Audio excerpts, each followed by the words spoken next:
सदा मह्यं ददाति स्वपदान्तिकं वन्देऽहं श्रीगुरो श्रीयुतपदकमलं श्रीगुरून् वैष्णवांश्च श्रीरूपं साग्रजातं स्वगण रघुनाथान्वितं तं सजीवं साद्वैतं सावधूतं परिजनसहितं कृष्णचैतन्यदेवं श्रीराधा कृष्णपादान् सहगण ललिता श्रीविशाखान्वितांश्च हे कृष्ण करुणा सिन्धो दीनबन्धो जगत्पते गोपेश गोपिका कांत राधा कांत नमोस्तुते तप्त कांचन गौरांगी राधे वृंदावनेश्वरी वृषभानुसुते देवी प्रणमामि हरिप्रिये वाञ्छाकल्पतरुभ्यश्च कृपा सिन्धुभ्य एव च पतितानां पावनेभ्यो वैष्णवेभ्यो नमो नमः।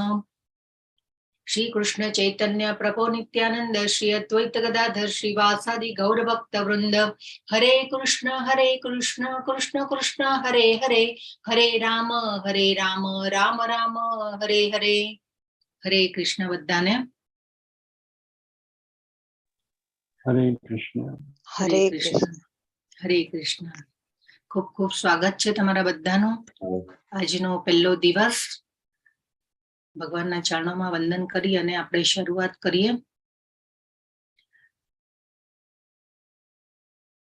શ્રી શ્રી રાધા ગોવિંદા મંદિર ઇસ્કોન મેંગલુરુ પરિવાર તરફથી આ કોર્સ ચાલી રહ્યો છે। આજે આપણે કોર્સની રૂપરેખા જોઈશું અને આગળ ક્લાસને વધાવીશું અને ભગવાનના ચરણોમાં વંદન કરીને આગળ વધીએ। શ્રીલા પ્રભુપાદના ચરણોમાં વંદન કરી અને આપણે આગળ વધીએ। તો આજે જે છે ડે છે ફર્સ્ટ દિવસ પહેલો દિવસ ઓરિએન્ટેશન ડે। આજે આપણે ક્લાસની 18 દિવસના ક્લાસમાં આપણે શું શું રૂપરેખા આખી ક્લાસની સમજીશું। તો અભ્યાસક્રમનો આખો જે આપણો પરિચય જે છે આજે આપણે લઈશું। શ્રીલા પ્રભુપાદના ચરણોમાં પણ વંદન કરીએ। તો આ જે કોર્સ જે છે ઇસ્કોન શ્રી શ્રી રાધા ગોવિંદા મંદિર મેંગલોર કર્ણાટકમાં આવેલું છે અને ત્યાંથી ચલાવવામાં આવી રહ્યો છે અને એના પ્રમુખ જે છે નામાનિષ્ઠા દાસ પ્રભુજી જે છે એ ચલાવી રહ્યા છે અને અત્યાર સુધીમાં લગભગ 7.5 થી 8 લાખ લોકોએ આ કોર્સનો લાભ લીધો છે અને આ જે મંદિર જે છે અત્યારે મેંગલોર કર્ણાટકમાં આવેલું છે। અહીંયા આપણે એડ્રેસ જોઈ રહ્યા છીએ તો એ આવેલું છે કર્ણાટકમાં। તો આપણો જે કોર્સ જે છે એ રોજ 1 કલાકનો વર્ગ રહેશે અને દરરોજ એક પ્રકરણ એક અધ્યાય લેવામાં આવશે અને આ અધ્યાયના મુખ્ય પાસાઓને કવર કરવામાં આવશે। આમ તો ભગવદ્ ગીતા જે છે આપણને જાણવા માટે આખું જીવનના જીવન ઓછા પડે ભગવદ્ ગીતાને જાણવા માટે, પરંતુ આપણે અહીંયા સમયનો અભાવ અને આપણે ફર્સ્ટ લેવલમાં આપણે 1 કલાકમાં મુખ્ય પાસાઓના ભગવદ્ ગીતાના મુખ્ય પાસાઓને અહીંયા કવર કરીશું। એ પછી જ્યારે તમે લેવલ 2 કરશો પછી આગળ લેવલ 3 માં જશો તો ભગવદ્ ગીતાના 700 શ્લોકો સમજાવવામાં આવે છે અને પછી આગળ આપણે એ રીતે અભ્યાસક્રમની ખૂબ સરસ રીતે ડિઝાઇન કરવામાં આવ્યો છે આ કોર્સને। તો તમે જરૂરથી લાભ લેજો, 18 દિવસ સુધી જોડાયેલા રહેજો અને વર્ગ પછી તમે સવાલોના જવાબો પણ કોઈ ક્વાયરીઝ હોય કે કંઈ પણ હોય તો તમે પૂછી શકો છો। અને આ અધ્યાય જ્યારે પૂરો થાય એ પછી ક્વિઝ આવશે ગ્રુપમાં, ક્વિઝ માટેનો મેસેજ મૂકવામાં આવશે તો એ ક્વિઝ તમારે ભરવાની રહેશે।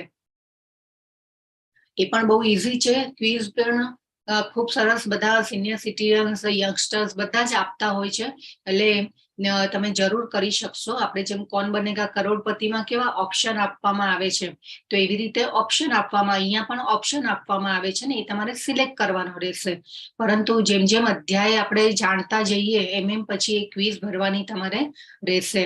તો આ અભ્યાસ માટે આપણી પાસે પુસ્તક હોવું જરૂરી છે। તો આપણે આ જે શીલા પ્રભુપાદની આ ભગવદ્ ગીતા તેના મૂળ રૂપે એ તો આપણે એને આપણે કવર કરી રહ્યા છીએ અને એ ગીતા ઉપરથી આપણે આ જ્ઞાનની ચર્ચા કરીશું અને આપણે આ મેસેજ પણ મૂકવામાં આવશે। આ ભગવદ્ ગીતાની ઈ બુક પણ હોય છે પણ એમાં હિન્દી અને ઇંગ્લિશમાં અવેલેબલ છે તો તમે એમાં પણ જોઈને તમે અભ્યાસ કરી શકો છો। એ પછી પુસ્તકોની ખરીદી તમારી પાસે ભગવદ્ ગીતા ન હોય તો તમે પુસ્તકોની ખરીદી પણ આ વેબસાઇટ ઉપરથી કરી શકો છો। એ બધા મેસેજ જે છે એ ગ્રુપમાં આવતા રહેશે તો તમારે એ રીતે તમે ઓનલાઈન પણ મંગાવી શકો છો ભગવદ્ ગીતા. એ પછી આપણે વોટ્સએપના નિયમો અને એના આપણે નિયમોને આચાર સંહિતાને આપણે ધ્યાન રાખવાની રહેશે કે આપણે જે ગ્રુપ જે છે આપણું એમાં એકબીજા પાર્ટિસિપન્ટ એકબીજાને મેસેજ કરવાના નથી અને બધાની પ્રાઇવસીનો આપણે ખૂબ જેને કહેવાય ને કે ધ્યાન રાખવાનું છે અને આ રીતે આદર કરવાનો છે. વોટ્સએપની આચાર સંહિતાનું આપણે પાલન કરવાનું છે. તો ટીચર અને એડમિનનો આપણે પરિચય લઈશું. તો ટીચરમાં મારું નામ જે સીમા સોની છે અને હું ઇસ્કોન સાથે જોડાયેલી છું લગભગ 3 વર્ષથી અને અત્યારે હું ભક્તિ શાસ્ત્રીના કોર્સમાં હું અત્યારે પાર્ટિસિપન્ટ છું. તો આ રીતે અને હું 2 દીકરીઓની મમ્મી છું અને કૃષ્ણની ભક્ત છું. તો આ મારો પરિચય અને એડમિનનો પરિચય આપણા એડમિન તેજસ પ્રભુ અને અમરીશ પ્રભુ એમનો આપશે પરિચય. હરે કૃષ્ણ. તેજસ પ્રભુ. હરે કૃષ્ણ.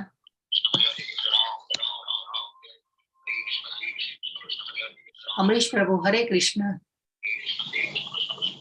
હરે કૃષ્ણ માતાજી. હરે કૃષ્ણ. હા, તમારો પરિચય આપશો? મારું નામ અમરીશ પટેલ છે. હું લગભગ દરેક બેચની અંદર એડમિન કોર્સની સેવા આપતો હોઉં છું ને તારાપુર આણંદ જિલ્લાનું જે તારાપુર ગામ છે ત્યાંથી બિલોંગ કરું છું. હું મેડિકલ રિપ્રેઝેન્ટેટિવ છું. ફાર્માસ્યુટિકલ કંપનીમાં જોબ કરું છું ને લગભગ 2-1 વર્ષથી આની અંદર જોડાયેલો છું. લેવલ 1 તો મલ્ટિપલ ટાઈમ કરેલું છે. અત્યારે અમે ભક્તિ શાસ્ત્રી એટલે લેવલ 4 છે એ પણ કરી રહ્યા છે સાથે સાથે.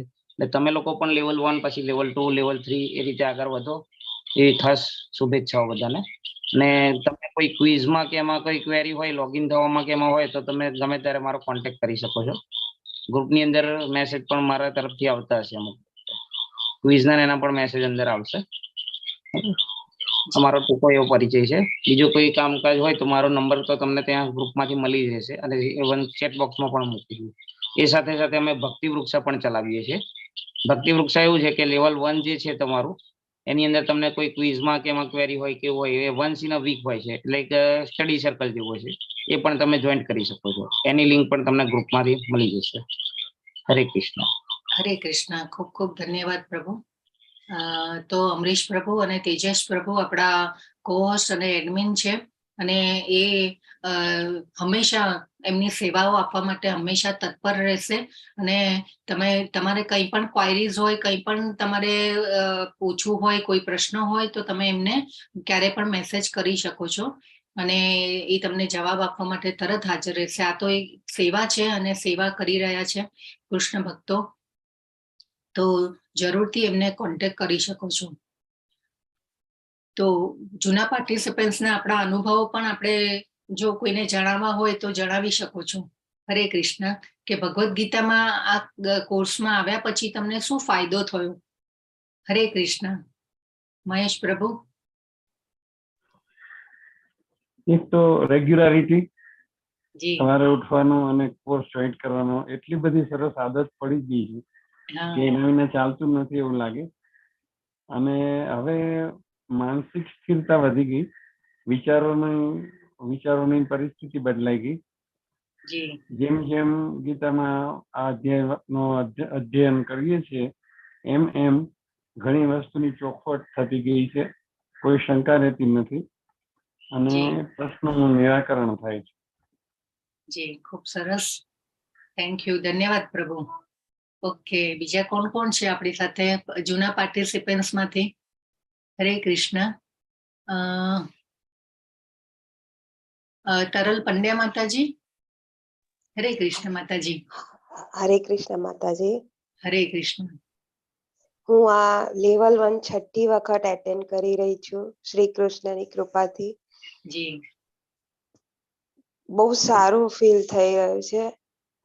વહેલી ઉઠવાની આદત પહેલી પડી ગઈ અને મંગલા આરતીનો એક સારો એક આદત પડી ગઈ છે. એ બી એક સારો અનુભવ થઈ રહ્યો છે જિંદગીમાં.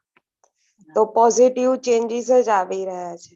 પ્રગતિ જ થઈ રહી છે સ્પિરિચ્યુઅલિટીમાં. એટલું હું કહીશ. ખૂબ સરસ માતાજી. યસ. ઓકે. દીપ્તિ માતાજી. હરે કૃષ્ણ. હરે કૃષ્ણ. સર્વને જણાવવાનું કે લોકડાઉનમાં ચાલુ થયેલા ઇસ્કોન નંતોર તરફથી આ કોર્સ માટે નામ નિષ્ઠા દાસ પ્રભુજીનો ખૂબ ખૂબ ધન્યવાદ. અને ખાસ તો એ જ કે આજના પરિપ્રેક્ષ્યમાં ભગવદ્ ગીતાનું શું મહત્વ એ મને પહેલા એવું લાગતું હતું કે અત્યારે આ જમાનામાં શું ઉપયોગી થઈ શકે, પરંતુ જેમ જેમ જ્યારથી સ્ટાર્ટ થયું ત્યારથી જોડાઈ છું.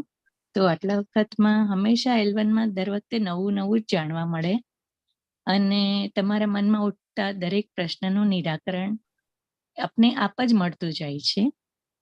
અને 18મા અધ્યાયમાં લાસ્ટમાં જેમ 76મા શ્લોકમાં કહ્યું છે કે રાજન સંસ્મૃત્ય સંવાદ મિમમ અદ્ભુતમ કેશવાર્જુનયોઃ પુણ્યમ રુષ્યામી ચ મુહુર્મુહુઃ. કે આ અદ્ભુત કૃષ્ણ અને અર્જુન વચ્ચે થયેલા પવિત્ર સંવાદનું વારંવાર સ્મરણ કરવાનું મન થાય અને બ્રહ્મ મુહૂર્તમાં આપણે ભગવદ્ ગીતા સાંભળી શકીએ અને દિવસની શરૂઆત થાય. એટલે હું પુનઃ એનો વારંવાર લેવલ 1 જોડતી રહું છું. તમે બધા પણ જોડાયેલા રહેજો. હરે કૃષ્ણ. ધન્યવાદ માતાજી. માતાજી, આપનો બહુ સરસ ઉચ્ચારો હોય છે અને બહુ સરસ લાભ મળે છે પઠનનો. ખૂબ સેવાઓ સરસ આપી રહ્યા છે દીપ્તિ માતાજી. અને દીપ્તિ માતાજી પણ ભક્તિ વૃક્ષા ક્લાસ પણ લઈ રહ્યા છે, તો જરૂરથી તમે પણ બધા જોડાજો જરૂર. ખૂબ સરસ, ધન્યવાદ માતાજી. હરે કૃષ્ણ. બધી કૃષ્ણ કૃપા છે. હા, યસ, કૃષ્ણની કૃપા વગર કોઈ કામ શક્ય થતું નથી. હવે આપણે ભગવદ્ ગીતામાંથી જાણીશું. જેમ જેમ અધ્યાય જતા જશે એમ તમને બધાને પણ અનુભવ થતો રહેશે અને આપણે આ જ્ઞાનની ચર્ચા કરતા રહીશું. યસ, કોઈ બીજા પાર્ટિસિપન્ટ્સ ને કોઈ અનુભવ જણાવવા હોય? હરે કૃષ્ણ. આપણી સાથે છે કોઈ જૂના પાર્ટિસિપન્ટ્સ? જી, હા હા, હરે કૃષ્ણ. યસ, અક્ષય પ્રભુ, બોલો બોલો. માતાજી, મારો તો 1 વર્ષ ઉપરનો સમય થઈ ગયેલો છે અને હું 1 વર્ષથી જ્યારથી જોડાયેલો છે આમ અલગ જ અનુભૂતિ થાય છે. અને આમ આપણે બ્રહ્મના જપ વધતા જાય છે. લેવલ 2 માં પણ જોડાઈ ગયા છે. અને આમ આ જ્ઞાન એવું છે ને કે કોઈ જાતના કંટાળો જ ન આવે.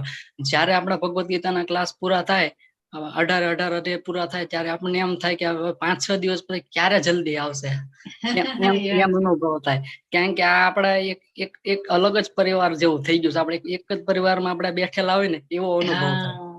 આપણે પરિવાર 6-7 દિવસથી એમ આપણા પરિવારથી આપણે વિખૂટા પડી જાશું. અને માતાજી, તમે ઓલી પ્રભુપાદની ઓલી અભયચરણની ઓલું આખું મૂવી મૂક્યું, ઈ મૂવી એટલી અદ્ભુત છે ને કે પ્રભુપાદે ઇમ્પોસિબલ ને પોસિબલ બનાવીને શક્ય જ કઈ રીતના બને એટલી એને આવી 70 વર્ષની ઉંમરમાં ઈ એકલા પાશ્ચાત્ય દેશમાં અજાણ્યા શહેરમાં કઈ રીતના કર્યું છે. આપણે તો આ સમયમાં પ્રભુપાદ હોત તો આખી દુનિયા સુધરી જાત. સાચી વાત છે. એવો અનુભવ થાય છે. હું દરેક વ્યક્તિને એ વસ્તુ કહું છું કે અભયચરણ જે મૂવી છે ને બધા જ જોવે, દરેક વ્યક્તિ. યસ, યુટ્યુબ ઉપર છે આપણે. અને પ્રભુપાદે આ જ્ઞાનને ફેલાવવા માટે કેટલા કષ્ટ વેઠ્યા છે એ આપણે એમની મૂવી ઉપરથી જોઈ શકીએ છીએ. યસ, મેં માતાજી, મેં તો આખું જોયું ત્યાં. હમણાં 6-7 દિવસમાં જે ગેપ હતો ને તેમાં તે જ જોયું મેં. હા, ખૂબ સરસ, ખૂબ સરસ, ધન્યવાદ પ્રભુ. તો જો આ બધાથી છે ને આ બીજા બધા પાર્ટિસિપન્ટ્સને પણ પ્રેરણા મળે છે કે કેવી રીતે આપણું જીવન પરિવર્તન થાય છે. એ આજે આપણે બધું જેમ જેમ અધ્યાય જોતા જશે આગળ એમ આપણે જીવનમાં આપણા પરિવર્તનો આવતા થાય છે. અને આખી આપણી જે જીવનની ક્લેરિટી આવતી જાય છે જીવનમાં કે કેવી રીતે જીવવું જોઈએ. તો આ રીતે આપણે જરૂર આગળ. યસ, બીજા કોઈ પાર્ટિસિપન્ટ્સને કઈ અનુભવ જણાવવાના છે? જે તો નહીં તો પછી આપણે આગળ જઈએ. ખૂબ સરસ, ધન્યવાદ બધાનો. ખૂબ સરસ. બીજા પાર્ટિસિપન્ટ્સને પણ પ્રેરણા મળી રહી છે. Yes, okay. તો આપણે ઝૂમ ક્લાસના થોડા નિયમોને આપણે જરૂરથી એને એપ્લાય કરીશું કે ઝૂમ ક્લાસમાં આપણે જ્યારે જોઈન થઈએ છીએ તો અને વિડીયો ઓન રાખીએ છીએ તો આ રીતે સૂતા નહીં પણ આપણે સારી પોસ્ચરમાં બેસી અને સાંભળવું જોઈએ. અને સારા પોસ્ચરમાં બેસીને સાંભળવાનું પણ આપણે મહત્વ આગળ અધ્યાયમાં જોઈશું.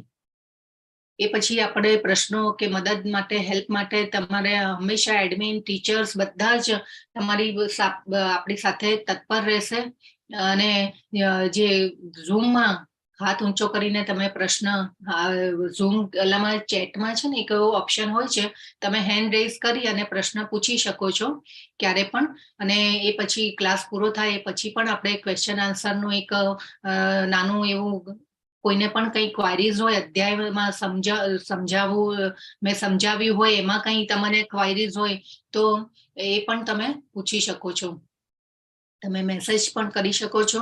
અને આ રીતે વેબસાઇટ ઉપર આ નામાનિષ્ઠા પ્રભુ જે ચલાવી રહ્યા છે કોર્સ, એમનું આ ઈમેલ એડ્રેસ છે, એમના ઉપર પણ તમે કરી શકો છો. પણ ત્યાં સુધી જવાની તમારે જરૂર નહીં પડે. અહીંયા આપણા એડમિન પોસ્ટ ટીચર્સ બધા તમને હેલ્પ કરવા માટે જરૂરથી તત્પર રહેશે.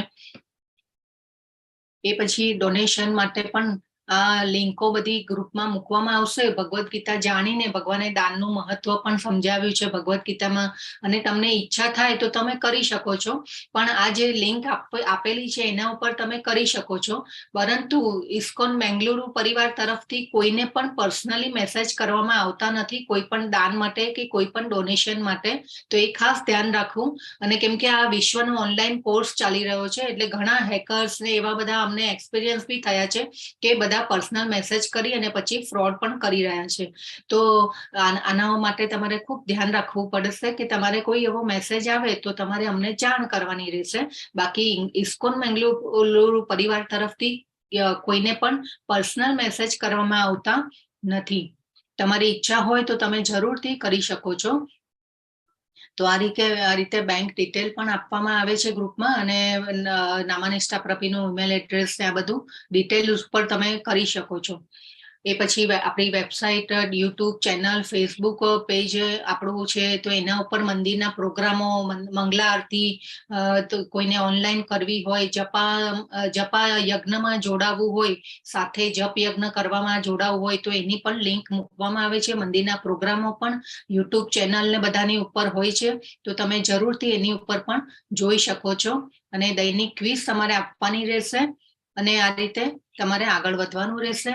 આપણે એક સંકલ્પ કરીશું. હંમેશા જીવનમાં જો સંકલ્પ કરીએ છીએ, ડિસિઝન લઈએ છીએ કે મારે આ કરવું છે, તો આપણે એ જરૂરથી કૃષ્ણની કૃપા થાય છે અને આપણે કરી શકીએ છીએ. તો આજે એક આપણે સંકલ્પ લેવાનો છે. તો સંકલ્પ લઈ અને આગળ વધશો. તો આપણા એડમિન જે અમરીશ પ્રભુ છે, હું બોલીશ અને પછી એ કરશે. આપણે બધા એક સાથે બોલવા જશું તો એ કેવો જ થશે, એટલે આપણે એ રીતે કરશું. હરે કૃષ્ણ. અમરીશ પ્રભુ. હરે કૃષ્ણ માતાજી. હું ભગવદ્ ગીતાના તમામ 18 દિવસના વર્ગોમાં નિયમિત હાજરી આપવાનો છું. હું શ્રી રાધા ગોવિંદા અને શ્રીલ પ્રભુપાદના આશીર્વાદ સાથે આ સંકલ્પ લઈ રહ્યો છું. આપણે 3 વાર હરે કૃષ્ણ બોલીશું. હરે કૃષ્ણ કૃષ્ણ કૃષ્ણ હરે હરે, હરે રામ રામ રામ હરે હરે, હરે કૃષ્ણ કૃષ્ણ કૃષ્ણ હરે હરે, હરે રામ રામ રામ હરે હરે, હરે કૃષ્ણ કૃષ્ણ કૃષ્ણ હરે હરે, હરે રામ રામ રામ હરે હરે. હરે કૃષ્ણ. ઓકે, તો આપણે આજે બધા સામાન્ય નિયમો જે છે એ બધાનું આપણે જરૂરથી કરીશું. સવાલો અને જવાબ સત્રમાં પણ તમે એડમિનને મેસેજ કરી શકો છો. આ રીતે ઓનલાઈન તમે ભગવદ્ ગીતા અને એનું આ રીતે મંગાવી પણ શકો છો. અને એ પછી તમે જ્યારે 18 અધ્યાય પૂરા કરશો, ફીસ ભરશો, પછી તમારું આ જે સર્ટિફિકેટ જે છે એ ડાઉનલોડ થઈ જશે. અને આ રીતે સર્ટિફિકેટ પણ કોર્સના પર્યંત પછી આપવામાં આવે છે. ખૂબ સરસ. આપણે આ ભૌતિક જગતમાં, આપણે આ મટીરિયલ વર્લ્ડમાં રહીએ છીએ તો તમે ઘણા બધા એવા સર્ટિફિકેટો અચીવ કર્યા હશે, પરંતુ આ તમારી આધ્યાત્મિક પ્રગતિમાં, સ્પિરિચ્યુઅલ પ્રોગ્રેસમાં તમે આ જો સર્ટિફિકેટ તમે મેળવશો તો આ એક જેને કહેવાય ને કે એક આપણું જીવનનું મહામૂલો અવસર છે. તો જરૂરથી તમે આગળ વધો, ક્વિઝ ભરો અને ક્વિઝ તમે 18 અધ્યાયની પૂરી કરશો એટલે તમારું સર્ટિફિકેટ ડાઉનલોડ થશે અને તમારે જે નામથી સર્ટિફિકેટ તમારા નામથી લેવાનું હોય એ નામથી જ તમારે રજીસ્ટર કરાવવાનું હોય છે કોર્સમાં અને એ જે રજીસ્ટર કરાવેલું હોય નામ એ પ્રમાણે જ તમારું સર્ટિફિકેટ આવતું હોય છે. તો એ ખાસ ધ્યાન રાખવું જરૂરી છે. તો પ્રમાણપત્ર મેળવવા માટે મુશ્કેલીનું સ્તર કંઈ આમ તમને લાગે પણ એવું કંઈ છે નહીં. તમે ક્વિઝ જરૂરથી ભરી શકશો અને આપણે આ એડમિનનો ને કોહોસ્ટનો બધાનો ટીચર્સનો આપણે કરી શકો છો સંપર્ક. અને આ 18 દિવસનો ગીતા કોર્સ જે છે નવા ભક્તો માટે રચાયેલો છે ને ખૂબ સરસ રીતે ડિઝાઇન સરળ ભાષામાં કરવામાં આવે છે અને ખૂબ સરસ રીતે તમે સમજી શકશો. અને આ રીતે આપણે આગળ જશું ધીરે ધીરે. હંમેશા આપણે ગીતાના અમૃતને આપણે ખૂબ માણવું જોઈએ અને ભગવાનમાં વિશ્વાસ રાખવાની અને ભગવાને આ તો સ્વયં ભગવાનના મુખેથી બોલાયેલા શબ્દો છે એટલે આપણે જરૂરથી એમાં આગળ વધવું જોઈએ અને આ રીતે મેસેજ તમે કરી શકો છો. તો હાજરીનો કોઈ માપદંડ નથી પરંતુ જો 18 દિવસ તમે કમ્પ્લીટ કરશો તો તમને પોતાને એવો અનુભવ અને એક્સપિરિયન્સ થશે કે તમે કે આપણું જે જીવન પરિવર્તન જે છે એ આવી રહ્યું છે. અને આ ઘણીવાર ઘણાને એવા પ્રશ્નો પણ થાય કે ભાઈ સંસ્કૃતના શ્લોકો નથી આવડતા કે કાંઈ છે નહીં તો આપણે કેવી રીતે ગીતાને જાણી શકીશું. પણ એવું બહુ અઘરું નથી. સંસ્કૃતના આપણે શીલા પ્રભુપાદે ભગવદ્ ગીતાના શ્લોકો જે છે એને સંધિઓ છૂટી પાડી અને એટલું સરસ રીતે એમને આ ભગવદ્ ગીતાને રચેલી છે કે આપણે બહુ ઈઝી થઈ જાય છે આપણા માટે. અને ખૂબ સરસ આપણે આ ભગવદ્ ગીતા પ્રભુપાદના ગીતાના કોર્સ ઉપરથી આપણે કરેલી છે. તો ઇસ્કોન કોર્સમાં જોડાઈશું તો અંગત જીવનમાં ઘણા પ્રતિબંધોનું પાલન કરવું પડશે. શું આવું છે? તો એવું નથી. આપણે કોઈ પ્રતિબંધનું પાલન કરવાનું રહેતું નથી. તો આપણે શીલા પ્રભુપાદના ચરણોમાં વંદન કરી અને આજની શરૂઆત કરીએ. તમને બધાને ખબર છે ઇસ્કોન સંસ્થાની જે સંસ્થાપક જે છે એ શીલા પ્રભુપાદ છે. તો ભગવદ્ ગીતાને 18 દિવસમાં સમજો એમાં એના કોર્સમાં તમારું બધાનું સ્વાગત છે. એમના ઉપદેશોના આધારે આપણે આ જ્ઞાનની ચર્ચા કરીશું. તો આદિ શંકરાચાર્યજીએ ગીતાનું ભગવદ્ ગીતાનું મહાત્મય જણાવેલું છે. એકચ્યુઅલી પદ્મ પુરાણમાં તો બધા 18 અધ્યાયોનું અલગ અલગ મહાત્મય જણાવેલું છે પણ આપણે એ બધું લઈ અત્યારે ન શકીએ સમયના અભાવે. એટલે આપણે આજે આદિ શંકરાચાર્યજીએ જે મહાત્મય વર્ણવેલું છે એનું આપણે પાન કરી રહ્યા છીએ. ગીતા શાસ્ત્રમ ઇદમ પુણ્યમ ઇહ પઠેત પ્રયત પુમાન વિષ્ણુપાદમ અવાપ્નોતિ ભય શોકાદિવર્જિતઃ. તો ભગવદ્ ગીતા દૈવી સાહિત્ય જે તેને ધ્યાનથી વાંચે છે અને તેના નિયમોનું પાલન કરે છે તે ભગવાન વિષ્ણુનો આશ્રય લે છે.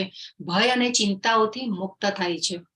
જો આપણે હંમેશા આપણે અત્યારે કળિયુગમાં જીવી રહ્યા છીએ અને હંમેશા ભયમાં જીવતા હોઈએ છીએ. આપણે આજુબાજુનું વાતાવરણ જ એવું છે કે આપણને હંમેશા ભયમાં હોઈએ છીએ આપણે. અને અહીંયા આદિ શંકરાચાર્યજીએ ખૂબ સરસ સ્ટેટમેન્ટ આપ્યું છે કે તમામ ભય અને ચિંતાઓથી મુક્ત થઈએ છીએ. એ પછી ગીતા અધ્યયન શીલસ્ય પ્રાણાયામ પરસ્ય ચ નૈવ સંતેહિ પાપાની પૂર્વજન્મ કૃતાની ચ. જો કોઈ વ્યક્તિ નિષ્ઠાપૂર્વક અને ગંભીરતાથી ભગવદ્ ગીતા વાંચે છે તો ભગવાનની કૃપાથી તેના ભૂતકાળના તમામ દુષ્કૃત્યોના પરિણામો તેને અસર કરશે નહીં. જો આ શું કહી રહ્યા છે આદિ શંકરાચાર્યજી.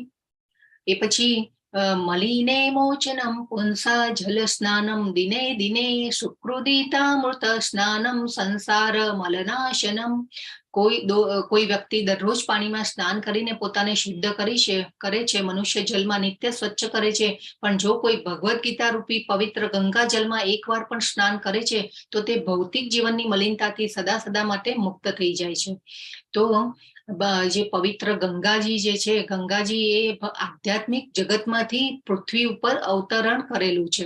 અને ભગવાનના જે કૃષ્ણ ભગવાનના પગના અંગૂઠામાંથી એમનું સર્જન થયેલું છે. અને આપણે જોઈએ છે કે શિવજીના જટામાં એમને ધારણ કર્યા છે.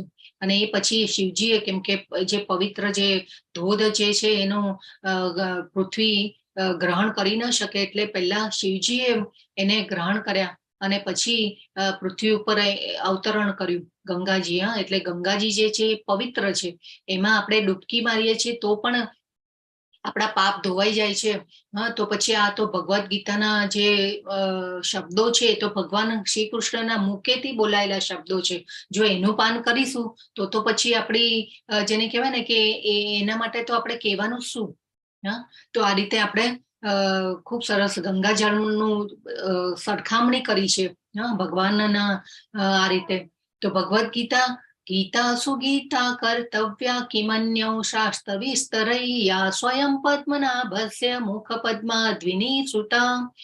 તો ભગવાનના મુખમાંથી નીકળી છે, તેથી અન્ય કોઈ વૈદિક સાહિત્ય વાંચવાની જરૂર નથી, ખાલી ભગવદ્ ગીતા સાંભળવી જોઈએ. આપણા પુરાણો છે, 18 પુરાણો છે, 108 ઉપનિષદો છે, પછી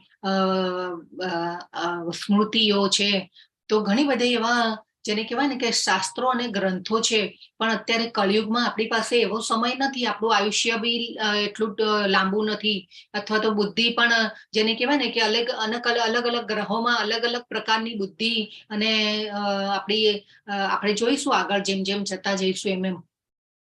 તો એ રીતે આપણી પાસે એટલો બધો વાંચવાનો ટાઈમ પણ નથી. જો ખાલી ભગવદ્ ગીતા ભગવાનના અને ભગવાને ભગવદ્ ગીતામાં જેને કહેવાય ને કે આ બધા જ શાસ્ત્રોનો, વેદોનો, ઉપનિષદોનો સાર જે છે એ ભગવાને ભગવદ્ ગીતામાં કયો છે. એટલે ખાલી જો ભગવદ્ ગીતા વાંચીએ કે ભગવદ્ ગીતાનું મનન કરીએ તો આપણો બેડો જે છે પાર થઈ જાય છે. અને આ ભગવાન દ્વારા ભગવાનના મુખેથી બોલાયેલા શબ્દો છે, એટલે આપણે જરૂરથી એનું મનન કરવું જોઈએ, ચિંતન કરવું જોઈએ. ભારતામૃત સર્વસ્વમ વિષ્ણુ વક્ત્રા દ્વિનિશ્રુતમ ગીતા ગંગોદકમ પીત્વા પુનર્જન્મ ન વિદ્યતે. તો જે ગંગાનું પાણી પીવે છે તે મુક્તિ પ્રાપ્ત કરે છે, તો ભગવદ્ ગીતાનું અમૃત પીનારા વિશે શું કહી શકાય. તો ભગવદ્ ગીતા જે છે મહાભારતનું અમૃત છે અને તે ભગવાન શ્રી કૃષ્ણ દ્વારા વર્ણવવામાં આવ્યું છે. મહાભારત કાવ્ય છે એને કાવ્ય કહેવામાં આવે છે. તો એ મહાભારતનો ભગવદ્ ગીતા જે છે એ મહાભારતનો મધ્ય ભાગ છે. સર્વોપનિષદો ગાવો દુગ્ધા ગોપાલ નંદન પાર્થો વત્સ સુધી ભોક્તા દુગ્ધમ ગીતા મૃતમ મહત. તો ભગવદ્ ગીતા તમામ ઉપનિષદનો સાર છે, ગાય જેવી છે, અને ગ્વાલ બાલ તરીકે ઓળખાતા ભગવાન કૃષ્ણ ગીતા રૂપી ગાયને દોહે છે અને અર્જુનજીને એક વાછરડા જેવો છે એ વાછરડાની સાથે સરખામણી કરે છે અર્જુનની. અને બધા વિદ્વાન અને શુદ્ધ ભક્તો ભગવદ્ ગીતાના દૂધના અમૃત પીનારા છે. તો એકમ શાસ્ત્રમ દેવકી પુત્ર ગીતમ એકો દેવો દેવકી પુત્ર એવ એકો મંત્રસ્તસ્ય નામાની યાની કર્માપ્યેકમ તસ્ય દેવસ્ય સેવા. તો આજના યુગમાં લોકો એક શાસ્ત્ર, એક ભગવાન, એક ધર્મ અને એક વલણ માટે ખૂબ જ આતુર છે, તેથી સમગ્ર વિશ્વ માટે એક જ શાસ્ત્ર હોવું જોઈએ. તો ભગવદ્ ગીતા સમગ્ર વિશ્વ માટે એક જ ભગવાન છે, દેવકીના પુત્ર શ્રી કૃષ્ણ. તો આપણે શ્રી કૃષ્ણ અત્યારે આપણે ઘણી બધી થિયરી અલગ અલગ ચાલી રહી છે, આપણે જોઈ રહ્યા છીએ આપણી આજુબાજુમાં. તો ભગવદ્ ગીતા આપણને સમજાવશે કે એક જ ઈશ્વર એક જ છે, અને એ છે દેવકીના પુત્ર શ્રી કૃષ્ણ. તો આપણે આગળ જેમ જેમ અધ્યાય જોઈશું, ગોલકા ચાટમાં પણ જોઈશું કે ભગવાન જે છે સૃષ્ટિનું સર્જન કેવી રીતે કરે છે અને આ સૃષ્ટિનું કાર્ય જે છે ભગવાન દ્વારા કેવી રીતે ચાલી રહ્યું છે, એ બધું જ આપણે ધીરે ધીરે સમજીશું. તો આપણે હંમેશા જો વિશ્વમાં એક જ શાસ્ત્ર હોય અને એક જ આ ભગવદ્ ગીતાને જો બધા ફોલો કરે તો હંમેશા વિશ્વનું કલ્યાણ થઈ શકે. તો શીલા પ્રભુપાદને પણ આપણે મળીએ. શીલા પ્રભુપાદ ખૂબ આજે થોડોક ટાઈમ તમારો 10-15 મિનિટ કદાચ હું વધારે લઈશ, કેમ કે આ ઇન્ટ્રોડક્શન હોય, આપણો ઓરિએન્ટેશન ડે છે, એટલે થોડોક આપણે ટાઈમ થોડો વધારે જશે, પણ પ્લીઝ બેર વિથ મી. તો જે શીલા પ્રભુપાદ છે એમનો જન્મ થયો ખૂબ મોટા ભક્ત કુટુંબમાં, અને નાનપણથી જ કૃષ્ણના ભક્ત હતા. અને નાનપણથી જ શીલા પ્રભુપાદ ભક્ત હોવાને લીધે એમના પિતાને કહે છે કે ભાઈ મને રથ બનાવી આપો ભગવાન માટે. આજકાલ તો નાના બાળકો શું કે મને મોટર કાર લાવી આપો, કે મને રમકડા લાવી આપો, હા, તો પરંતુ શિલા પ્રભુપાદ એમના પિતાને ગૌર મોહન ડે એમના પિતાનું નામ છે, અને એમના પિતાને કહે છે કે મને રથ બનાવી આપો, રથ લાવી આપો કે હું ભગવાનની, જેને કહેવાય ને કે ભગવાનને એમાં બેસાડી અને એમની શેરીમાં એમને ફેરવી શકું, કે ભગવાનના દર્શન બધા કરી શકે. હા, આજે તો વિશ્વમાં અનેક જગ્યાએ રથયાત્રાનો કોન્સેપ્ટ ક્યાંથી આવ્યો? તો શિલા પ્રભુપાદે શરૂઆત કરેલી છે. તો આ રથયાત્રાનો કોન્સેપ્ટ અત્યારે વિશ્વના ખૂણે ખૂણે રથયાત્રા નીકળે છે, અને એ દિવસે ભગવાન બહાર નીકળે છે મંદિરમાંથી, અને ભગવાન બધાને દર્શન આપે છે. હા, તો શિલા પ્રભુપાદ આવા ભક્ત હતા. એ પછી ઘણીવાર મિત્રોની સાથે જવાનું થાય ત્યારે એક મિત્રે કહ્યું કે ભાઈ આજે ગુરુ આવ્યા છે, તો આપણે એમનું જ્ઞાન લેવા માટે આજે જવાનું છે. તો એમની સાથે જાય છે, અને ગુરુની જે ભક્તિ સિદ્ધાંત સરસ્વતી, એમના જે ગુરુ જે છે એ ભક્તિ સિદ્ધાંત સરસ્વતી મહારાજ એમનું નામ છે. અને એ વખતે ભક્તિ સિદ્ધાંત સરસ્વતી મહારાજ લાયન ગુરુ કહેવાતા. એ વખતે એમને 64 ગૌડીય મઠોની સ્થાપના કરેલી છે. અને એમને આદેશ આપ્યો કે તું આ જે, એમનું અંગ્રેજી બહુ સારું હતું શિલા પ્રભુપાદનું, એટલે એમને આદેશ આપ્યો કે એમના ગુરુએ કે તું આ ભક્તિનું સાયન્સ જે છે એ પશ્ચિમી દેશોમાં તું ફેલાવ. અને એ ગુરુના આદેશને લીધે એ પછી અમેરિકા જવા માટે 70 વર્ષની ઉંમરે અમેરિકા જવા માટે ઉપડે છે કે ભાઈ મારે પશ્ચિમી દેશોમાં જ્ઞાનને ફેલાવવું છે. એ પછી તો ઘણો વખત ભારતમાં પણ રહ્યા શિલા પ્રભુપાદ, અને પછી 70 વર્ષને એમને એમ થયું કે નહીં, મારા ગુરુના આદેશનું પાલન તો મારે કરવું જ રહ્યું. અને પછી અમેરિકા જાય છે, અને અમેરિકા જઈ અને શરૂઆતમાં તો એમની પાસે પૈસા પણ નહોતા, ખાલી એક બેગમાં ભાગવતમનો સેટ લઈ અને જાય છે. અને પૈસા ન હોવા છતાં પણ એટલા બધા કષ્ટોની અંદર એ પહેલા 2-3 વર્ષ તો જેને કહેવાય ને કે ટોમ્કિન્સન્સ પાર્કમાં બેસી અને ખાલી ઓનલી ભગવાનનું કીર્તન કરતા હોય છે. હરે કૃષ્ણ કૃષ્ણ કૃષ્ણ હરે હરે, હરે રામ રામ રામ હરે હરે. હા, અને કીર્તન કરતા કરતા ધીરે ધીરે પછી એવા લોકો એમની સાથે જોડાય છે. અને લોકોમાં પણ કેવા કે ત્યાં એવો કોન્સેપ્ટ ત્યારે પણ ચાલતો હતો કે જે નશામાં ધૂત હોય, ખરાબ આદતો વાળા લોકો ગાર્ડનમાં આવીને એમની આજુબાજુમાં બેસે, અને પણ પ્રભુપાદ તો કીર્તન કરે.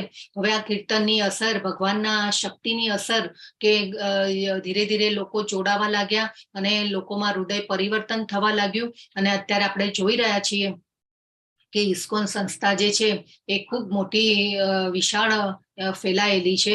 અને એ પ્રભુપાદ જ્યારે હતા ત્યારે એમને 108 મંદિરોની સ્થાપના પણ કરેલી. અને આ રીતે ખૂબ સરસ ભક્તિનું સાયન્સ, આખું એમનું જીવન જે છે કૃષ્ણમય રહ્યું. અને આ કૃષ્ણની ભક્તિનું સાયન્સ ફેલાવવામાં એમને આખું જીવન એમનું વિતાવી દીધું. હા, અને એમને અનેક મંદિરોની સ્થાપના કરી છે વિશ્વમાં, અલગ અલગ જગ્યાએ. અને આ રીતે મંદિરોની સ્થાપના કરી. આજે યુક્રેન અને રશિયામાં તો જેને કહેવાય ને કે આ જો કોઈ કાર્યક્રમ કરવો હોય આ ભગવાનના ભક્તિ ઉપર, તો એમને તો જેને કહેવાય ને કે નાના હોલ કે કાંઈ ચાલતું જ નથી. એમને તો મોટા મોટા ગ્રાઉન્ડ, અને આ રીતે ખૂબ મોટા ગ્રાઉન્ડ એમને સિલેક્ટ કરવા પડે કે ત્યાં કરી શકે. એટલો બધો ફેલાવો થઈ ગયો છે. એ પછી આ ડર્બન સાઉથ આફ્રિકાનું મંદિર છે. ઘણી બધી જગ્યાએ શિલા પ્રભુપાદે મંદિરોની સ્થાપના કરી.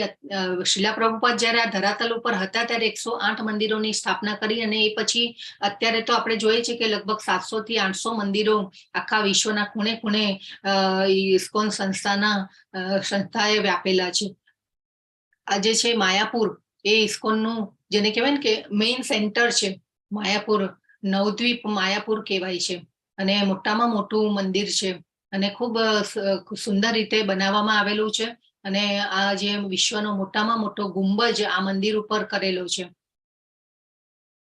આ નામાનિષ્ઠા પ્રભુ જે છે એ બીટેક આઈઆઈટી કાનપુરથી એન્જિનિયર થયેલા છે. પણ જેને કહેવાય ને કે મોટામાં મોટી જેને કહેવાય કે જોબની ઓફર પણ ઠુકરાવી, અને પછી આ કૃષ્ણની ભક્તિમાં આ સાયન્સને ફેલાવવામાં આવ્યા. અને એમનું જીવન પણ કૃષ્ણમય રહ્યું છે. અને અત્યારે આ મોટો કોર્સ ચલાવી રહ્યા છે. અને આપણે જે લાભ લઈ રહ્યા છો તમે બધા, એ આ નામાનિષ્ઠા પ્રભુની કૃપા છે. અને કોર્સને ફ્રી રાખવામાં આવ્યો છે. આ નામાનિષ્ઠા પ્રભુ છે, આ એમના ગુરુ જયપતાકા સ્વામી, અને આ શિલા પ્રભુપાદ એમના ગુરુ છે. તો આ રીતે તો ભગવદ ગીતાનો અર્થ શું છે? હરે કૃષ્ણ. તમે બધા લખજો ભગવદ ગીતા. ભગ હરે કૃષ્ણ. ભગવદ્ ગીતા તમે બધા લખો, ચેટમાં જે લખી શકતા હોય એ લખો કે ભગવદ્ ગીતા શું છે, ભગવદ્ ગીતાનો અર્થ શું છે. તો ભગવાને ગાયેલું ગીત. આપણે ચેટમાં પછી જોઈશું, તમે બધા જો જે લખી શકતા હોય એ લખજો કે ભગવદ્ ગીતા શું છે. તો આપણને ઘણીવાર એમ થાય કે ભાઈ આપણા જીવનમાં પ્રશ્નો આવે, મુશ્કેલીઓ આવે, તો પછી ભગવાને કીધું કે લે તું અત્યારે તો આપણે ભગવાનને મળી શકતા નથી, ભગવાનને આપણે દેખાતા નથી, તો આપણે કેવી રીતે તો જીવનમાં મુશ્કેલી આવે, પ્રશ્નો આવે તો પછી કોની પાસે જવાનું. તો ભગવાને આપણને ભગવદ્ ગીતા આપી છે. તો જેવી રીતે આ ભગવદ્ ગીતા જે છે આપણી લાઈફ મેન્યુઅલ છે. આપણે અત્યારે પણ આજકાલ જોઈ રહ્યા છીએ કે સપોઝ આપણે કોઈ વસ્તુ કિચન એપ્લાયન્સીસ હોય, પછી આપણે કોઈ રમકડું હોય, તો એની સાથે તમે જોજો કે નાની બુક આવતી હોય છે. આપણે કાર પણ જો આપણે ખરીદી કરીએ, મોટી કાર, તો આપણે એની પણ મેન્યુઅલ આવતું હોય છે. હંમેશા બધાની સાથે એક મેન્યુઅલ બુક આવતી હોય છે, અને એમાં એને કેવી રીતે યુઝ કરવું, કેવી રીતે કરવું, તો એવી મેન્યુઅલ બુક આવતી હોય છે. આપણે બાળકોના રમકડા કે આવી કાર ખરીદીએ તો પણ એની સાથે મેન્યુઅલ આવે છે કે એને કેવી રીતે યુઝ કરવું. તો એવી રીતે આપણને શું લાગે છે કે આપણું આ મનુષ્ય જીવન મળ્યું છે, ભગવાને આપ્યું છે, તો એની સાથે પણ આપણને આ મેન્યુઅલ આપ્યું છે. પરંતુ એ મેન્યુઅલને આપણે ઉઠાવતા નથી, જોતા નથી, એટલે આપણે દુઃખી થઈએ છીએ. તો હંમેશા જીવનના પ્રશ્નો જે છે એ આપણને એના જવાબ આપણને ભગવદ્ ગીતામાંથી મળી રહે છે. તો મહાકાવ્ય જે છે, મહાભારતનો આ મધ્ય ભાગ છે ભગવદ્ ગીતા, અને કૃષ્ણ અને અર્જુનજી વચ્ચેનો સંવાદ છે. અને આ રીતે તો હવે આપણને એમ થાય કે ભાઈ આ શીલા પ્રભુપાદની ભગવદ્ ગીતા કેમ આપણે લઈ રહ્યા છીએ. તો આપણે જેમ ચાર્જર, જો આપણે ફોનમાં ચાર્જર લગાવીએ, પણ જો ચાર્જર સેમ ફોનનું હોય તો જ એમાં લાગી શકે છે. નહીં તો પછી બીજા કોઈ ચાર્જર હોય તો એ ફોનમાં લાગી શકે નહીં. તો એવી રીતે આ આપણે જે ભગવદ્ ગીતા આપેલી છે, ગુરુ શિષ્ય પરંપરા દ્વારા આપણને આ જ્ઞાન મળી રહ્યું છે. અને એક્ઝેક્ટ મૂળભૂત જ્ઞાન આપણે જે કૃષ્ણ ભગવાન પાસેથી આવેલું છે એ જ રૂપમાં આપણે આ લઈ રહ્યા છે. તો એ આપણે ચોથા અધ્યાયમાં આપણે જોઈશું કે આ કેવી રીતે આ ગુરુ શિષ્ય પરંપરા ને આ બધું આપણે ચોથા અધ્યાયમાં સમજીશું. એનું આખું આ જે કોષ્ટક બનાવેલું છે કે આપણે આ જ્ઞાન કેવી રીતે ભગવાન પાસેથી નારદજી, બ્રહ્માજી પાસે આવ્યું, બ્રહ્માજી પાસેથી નારદજી પાસે આવ્યું, નારદજી પાસેથી વેદવ્યાસજી પાસે આવ્યું, અને શ્રીલા પ્રભુપાદ જે છે એ 32મા નંબર ઉપર આવે છે. તો એ આપણે ચોથા અધ્યાયમાં પણ સમજીશું, અને આખું કોષ્ટક છે. તો આપણે ગીતાના અભ્યાસને લગભગ જો આપણે અભ્યાસ કરવો હોય તો વર્ષ જેવું લાગે. પરંતુ આપણે આ 1 કલાકમાં આપણે મુખ્ય પાસાઓને આપણે કવર કરીશું. તો આપણે આ જો ઝાડ ઉપરથી ફળ આપણે લેવું હોય, અને સપોઝ આપણે પથ્થર મારીને પણ એ તોડી શકીએ, અથવા તો પછી આપણને સારું ફળ જોઈતું હોય તો આપણે કોઈ 2-3 જણા હોય, નીચેથી એક માણસ ઉપર ચડે અને પછી એક ઉપર ચડી અને સરસ રીતે ફળ તોડી અને પછી બીજા માણસને આપે, બીજો એક જે માણસ છે એ ટોપલામાં ગ્રહણ કરે, અને તો એ ફળ જે છે એ ખૂબ સરસ રીતે સચવાયેલું ફળ આપણી પાસે આવી શકે. તો સેમ વે આ કામ જે છે એ ગુરુઓ કરે છે આપણા માટે, કે આ ગુરુઓ જે છે એ એકદમ એક્ઝેક્ટ જે મૂળભૂત જ્ઞાન છે એને આપણી પાસે એ શિષ્ય પરંપરા દ્વારા એકદમ મૂળભૂત જ્ઞાન જે છે આપણી પાસે પહોંચાડે છે. તો આવા ગુરુઓને પણ આપણે વંદન કરીએ. અને ભગવદ્ ગીતામાં કૃષ્ણ 574 શ્લોક બોલ્યા છે. 700 શ્લોકો છે ભગવદ્ ગીતાના, અને એમાંથી કૃષ્ણ 574 શ્લોક બોલ્યા છે. સંજયજીના 41 શ્લોક છે, અર્જુનજીના 84 શ્લોક છે, અને ધૃતરાષ્ટ્રના 1 જ શ્લોક છે.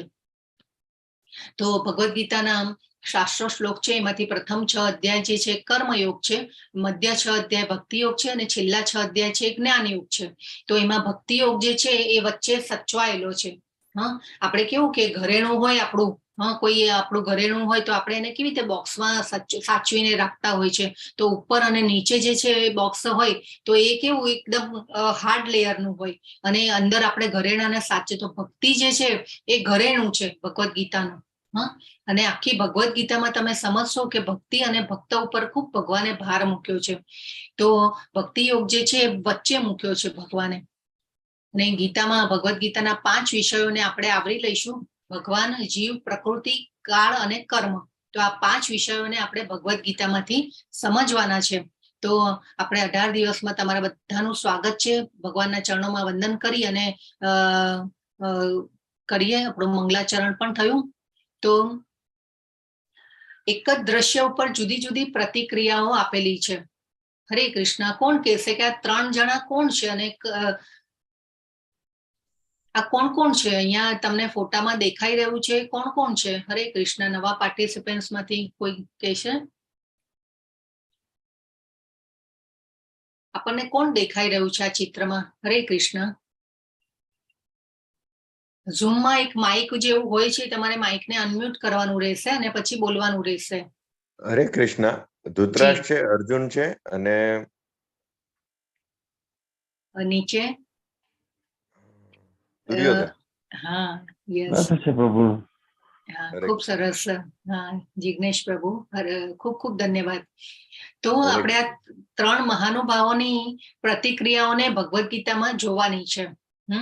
તો પિતા અને પુત્રની મનોક્રિયા અલગ છે અને અર્જુનજીની જે ભાવ જે છે એ આખો અલગ છે. તો એ આપણે આજે ભગવદ ગીતામાંથી જોવાનો છે. તો પહેલો શ્લોક છે, ધર્મક્ષેત્રે કુરુક્ષેત્રે સમવેતા યુયુત્સવ મામકાઃ પાંડવાશ્ચૈવ કિમ કુર્વત સંજય. તો સંજય કુરુક્ષેત્રના તીર્થસ્થાનમાં યુદ્ધની ઈચ્છાથી ભેગા થયા પછી મારા પુત્રો અને પાંડુના પુત્રોએ શું કર્યું? ધૃતરાષ્ટ્રે કહ્યું. તો આ ધૃતરાષ્ટ્ર અને સંજયજી ક્યાં બેઠા છે? હરે કૃષ્ણ. તમને કોઈને ખ્યાલ છે? મહેલમાં. પોતાના મહેલમાં. હા, યસ, મહેલમાં બેઠા છે. અને યુદ્ધ ક્યાં થઈ રહ્યું છે? કુરુક્ષેત્રમાં. કુરુક્ષેત્રમાં યુદ્ધ થઈ રહ્યું છે. યસ, ખૂબ સરસ. તો કુરુક્ષેત્રને ધર્મક્ષેત્ર કેમ કહ્યું છે? ધર્મયુદ્ધ છે. ધર્મ ઉપર ધર્મનો વિજય ત્યાં થાય છે. હા, એ તો બરાબર, પણ એ ધર્મક્ષેત્ર કેમ કહેવાયું છે? ધર્મના માટે અર્જુન પાંડવો યુદ્ધ કરે છે એટલે ધર્મયુદ્ધ છે. હા, ધર્મને બચાવવા માટે, ધર્મની રક્ષા માટે. હા, ખૂબ સરસ. બહુ સરસ પ્રયત્ન કર્યો જિગ્નેશ પ્રભુ. તો ધર્મક્ષેત્ર કુરુક્ષેત્ર તો એકચ્યુઅલી કુરુઓના વંશના જે એક રાજા હતા, એમને ત્યાં ખૂબ તપ કરેલું. ભગવાનને પામવા માટેનું તપ હતું અને ખૂબ ત્યાં યજ્ઞો પણ થયેલા હતા અને તપસ્વી રાજાઓએ ત્યાં તપ કર્યા હતા. એટલે એ ભૂમિનું જેને કહેવાય ને કે આપણે વાઇબ્રેશન, એ ખૂબ સરસ હતું અને એ તપના કારણે ભગવાને પ્રસન્ન થઈ અને પછી એવું વરદાન આપેલું ત્યાં કે આ જે ભૂમિ ઉપર જે પણ કાર્ય થશે અને ધર્મની સાઈડથી થશે તો ત્યાં એનો વિજય થશે. હા, તો એટલા માટે કુરુક્ષેત્રને ધર્મક્ષેત્ર કહેવાય છે. બરાબર. અને એક બીજો અહીંયા આ શ્લોકમાં એક મામકા શબ્દ છે. હા, એ પણ જેને કહેવાય ને કે એના ઉપર પણ ભાર છે. હા, કે મારા પુત્રો અને પાંડુના પુત્રોએ શું કર્યું? એટલે જો ધૃતરાષ્ટ્રની મનોસ્થિતિ જુઓ.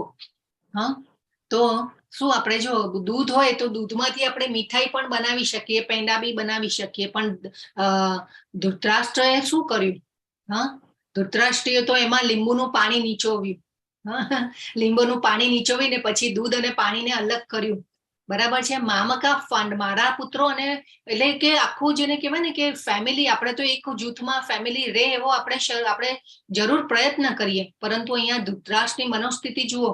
હા, એક જ પરિવાર છે, એમાં પણ પાંડુના પુત્રો અને પોતાના પુત્રોને અલગ કર્યા. તો યુદ્ધ ભૂમિને કેવી રીતે જોઈ રહ્યા છે ધૃતરાષ્ટ્ર?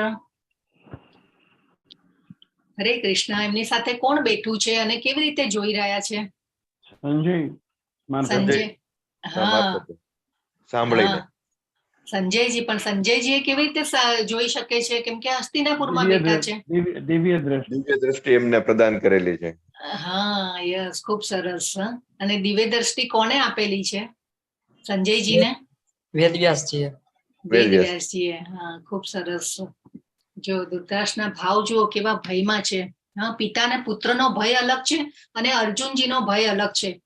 હા, તો અર્જુનજીનો ભય જે છે એમાં એ છે, આપણે આગળ જોઈશું, પણ પિતા અને પુત્રનો ભય કેવો છે?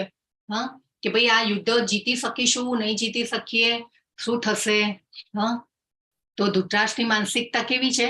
શંકા થાય છે કે ભાઈ આ તો ધૃતરાષ્ટ્રને પણ જો તમે ભગવદ્ ગીતા વાંચશો ને તો ખબર પડશે કે એમને પણ ખબર હતી કે આ જે ભૂમિ છે ધર્મક્ષેત્ર, ત્યાં ધર્મનો વિજય થવાનો છે. હા, અને મારા પુત્રો જે છે અધર્મની સાઈડ છે, પણ તે છતાં પણ એમની પુત્રોનો જે મોહ હતો, પુત્ર મોહ, હા, એમાં આસક્તિ હતી પુત્ર મોહમાં. અને આ રીતે પક્ષપાત પણ કર્યો એમને.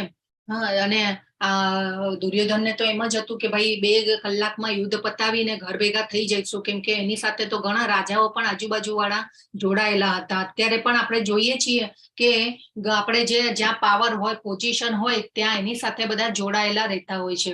હા, તો આપણે એવી રીતે ત્યારે પણ હતું.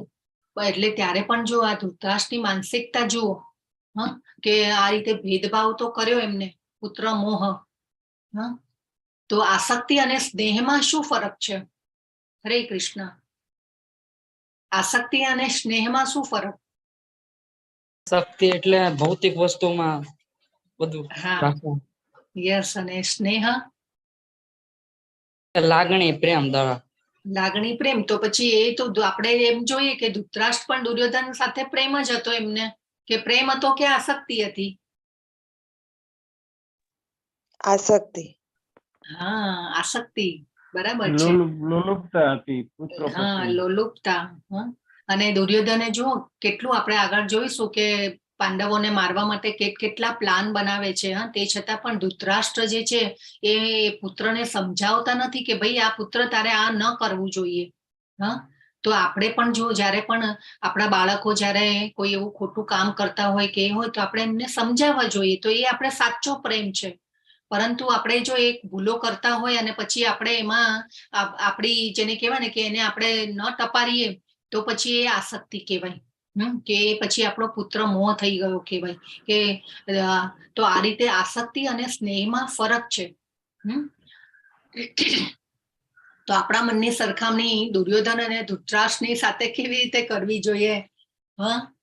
તો અત્યારે પણ આપણે બધા શું કરી રહ્યા છે? મારું મારું મારો શું ફાયદો? પહેલા આપણે એ જોતા હોઈએ છીએ. તો કળિયુગમાં અત્યારે આપણે જો ધૃત એટલે દુષ્ટપણું, બરાબર છે. તો આ રીતે આપણી સરખામણી જે છે એ ધૃતરાષ્ટ્રની સાથે આપણે આ રીતે કરી શકીએ છીએ. તો આપણે શું બનવાનું છે? ભગવાનના ભક્ત બનવાનું છે. અર્જુનની સરખામણી, અર્જુનજીની સાથે સરખામણી આપણે અર્જુનજી જેવા ભક્ત બનવાનું છે. તો આ રીતે આપણે જોઈએ છે આગળ જેમ જેમ અધ્યાય આપણે આવતા જશે એમ આપણે સમજતા જઈશું અસંતોષ અને અધર્મ વચ્ચેનો સંબંધ. તો આપણે જો આ જે રીતે આપણે મારું છું, મારો કેટલો ફાયદો, અને મને આમાં શું લાભ મળશે, આપણે પહેલો વિચાર આપણને આ આવી જતો હોય છે. અને અત્યારે આપણે જોઈએ છે કે ભાઈઓમાં પણ એવા અબોલાના કારણો પણ થઈ જતા હોય છે. કે આપણે કેટલો, અને ઘણીવાર આપણે આ મારું ને મેં કર્યું અને આ જે હુંપણું જે છે એના લીધે આપણે અધર્મ કરવા માટે પણ, ખરા ખોટા કામ કરવા માટે પણ પ્રેરાતા હોઈએ છીએ.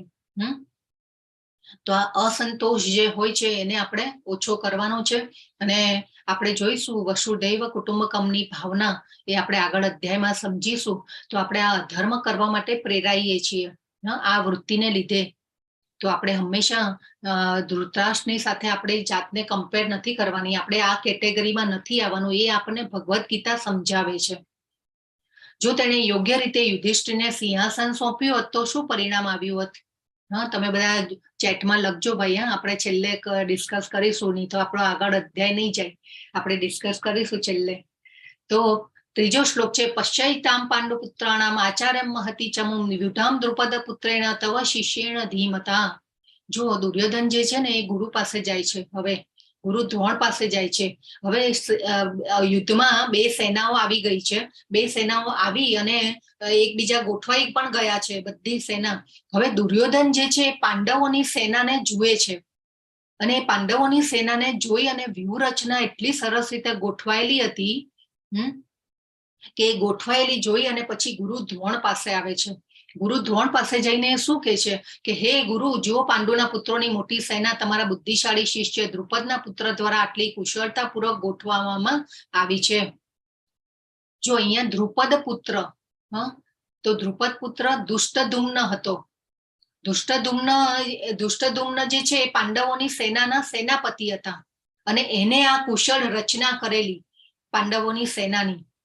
હવે આ જોઈ અને દુર્યોધન જે છે એ ભયમાં આવી ગયો છે અને ભયમાં આવી અને પછી ગુરુ દ્રોણ પાસે જાય છે. તો હવે ધૃષ્ટદ્યુમ્નનું નામ કેમ નથી લેતો દુર્યોધન અને દ્રુપદનું નામ કેમ લે છે કે ભાઈ દ્રુપદ પુત્રે આટલી સરસ કુશળતાપૂર્વક ગોઠવી છે? કોઈને ખ્યાલ છે?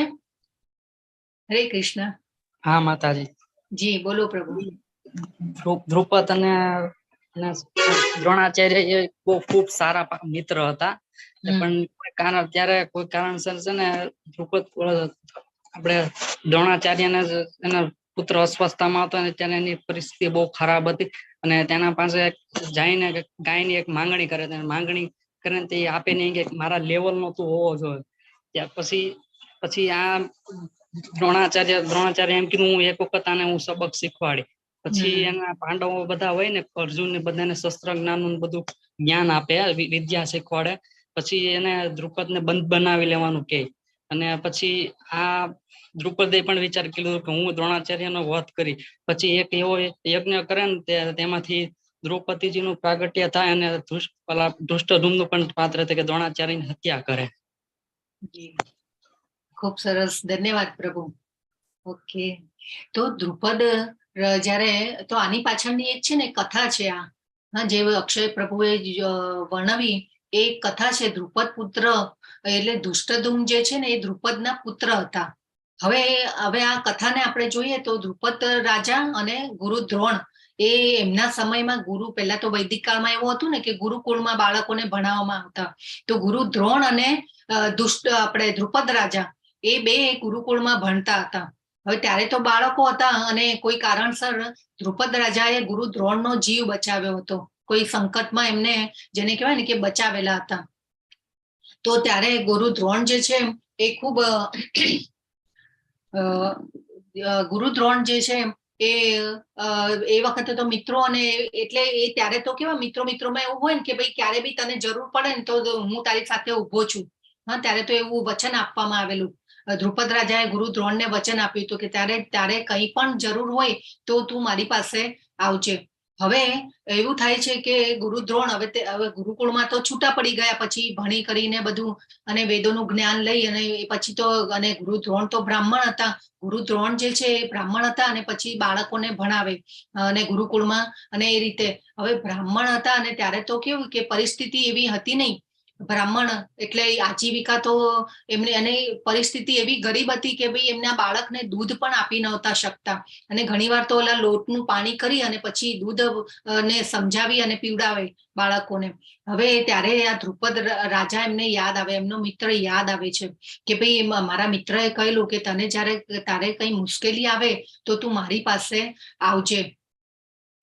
તો દ્રુપદ રાજાને દ્રુપદ મિત્ર યાદ આવે છે અને દ્રુપદ રાજા પાસે જાય છે. હવે દ્રુપદ ત્યારે એ રાજા બની ગયા હોય છે.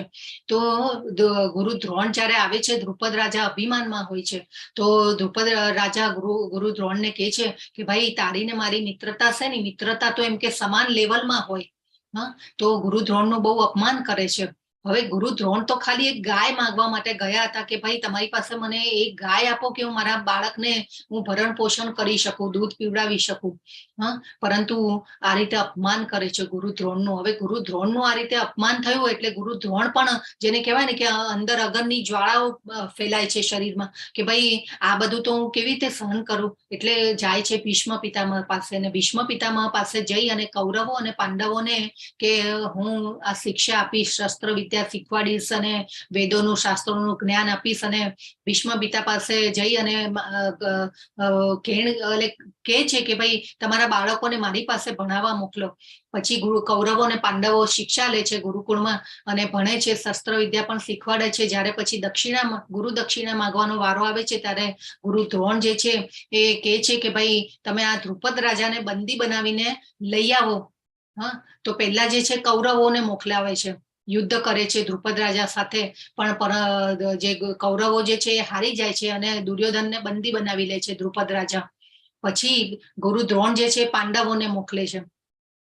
તો તો પાંડવો જે છે એમાં અર્જુનજી જે છે એ દુર્યોધનને બંદીમાંથી છોડાવી અને યુદ્ધ આ બધાને છોડાવી અને પછી ગુરુ દ્રોણ પાસે આ દ્રુપદ રાજાને બંદી બનાવીને અને લઈ આવે છે જીતીને. તો હવે દ્રુપદ રાજા ગુરુ દ્રોણ પાસે આવે છે અને પછી જેને કહેવાય ને કે બધી ચર્ચા થાય છે, પણ ગુરુ દ્રોણ જે છે એ દ્રુપદ રાજાને માફી આપી દે છે. હા, અને ગુરુ દ્રોણ જે દ્રુપદ રાજાને માફી આપે છે. હવે આ દ્રુપદ રાજા ક્ષત્રિય હતા. હવે ક્ષત્રિય રાજા હોવાને લીધે આ એમને ગમતું નથી કે મને માફી આપી. એટલે દ્રુપદ રાજા પાછું એક જેને કહેવાય ને કે વચન લે છે કે હવે હું ગુરુ દ્રોણનો એકવાર વધ કરીશ અને એવો પુત્ર ઉત્પન્ન કરીશ કે ગુરુ દ્રોણને મારી શકે. તો દ્રુપદ રાજા જે છે એ એમને પુત્ર હોતો નથી, એટલે અગ્નિમાં એવો યજ્ઞ કરે છે અને એ યજ્ઞની અગ્નિમાંથી પછી આ ધૃષ્ટદ્યુમ્ન અને દ્રૌપદીજી એ બે ઉત્પન્ન થાય છે. એટલે ધૃષ્ટદ્યુમ્ન જે છે એ પાંડવોની સાથે હોય છે અને પાંડવોની સાથે એમને આ પાંડવોની રચના સેનાની રચના જે છે એ બહુ ખૂબ કુશળતાથી કરી છે. તો આ એની પાછળની એક કથા છે. એટલે માટે અત્યારે જો પાછો દુર્યોધન ગુરુ દ્રોણને ટોણો મારે છે કે ભાઈ તમે પહેલા ઉદાર નીતિ દાખવેલી ને પાંડવોની સામે, અને તો આ જે ધૃષ્ટદ્યુમ્ન જે છે ને તમારો જ શિષ્ય છે, પણ એ અહીંયા તમે એવી ઉદાર નીતિ નહીં બતાવતા કે અને તમે યુદ્ધ મારી તરફથી લડી રહ્યા છો. હા, તો આ રીતે અહીંયા ગુરુ દ્રોણ જે હોય, જો ગુરુ દ્રોણ હોય ગુરુની તો આપણે આદર કરવો જોઈએ, પરંતુ આદર કર્યા વગર દુર્યોધન જે છે એ કેવું જોઈએ એના હાવભાવ જો દુર્યોધનના ટોણા મારે છે ગુરુ દ્રોણને. તો દુર્યોધન જે છે ને એ પોલિટિશિયન હતો. તો દ્રોણાચાર્ય જે પાંડવો સાથે આ વખતે હળવાશ નહીં દાખવે એની ખાતરી કરવા માટે ધૃષ્ટદ્યુમ્નને દ્રુપદ પુત્ર કરી અને સંબોધન કરે છે કે ભાઈ આ તમારો શિષ્ય જો તમારો શિષ્ય છે અને સામે કેટલી કુશળતાથી સેનાની રચના કરી છે તમે જુઓ. એટલે તમે મારી સાથે યુદ્ધ લડવા માટે તૈયાર થયા છો, તો તમે ઉદાર નીતિ નહીં દાખવતા.